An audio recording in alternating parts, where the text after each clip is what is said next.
Hey, awesome music people. Today we're working with the Could by Hosier.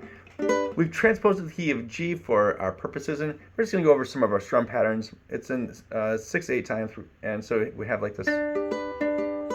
Let's just do it with the one finger. 3,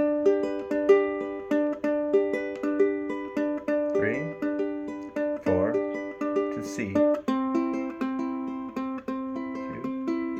3, 4, back to G.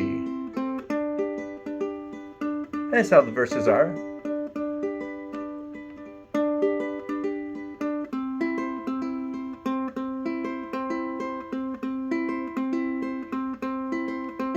Very good. Now the strum pattern we had was 1, 2, 3, 4, 5, 6. 1, 2, 4, 5, 6. 1, 2, 3, 4, 5, 6. 2, 3, 4, 5, 6. 1, 2, 3, 4, 5, 6. 1, 4, 5, 6. 1, 2, 3, 4, 5, 6, etc.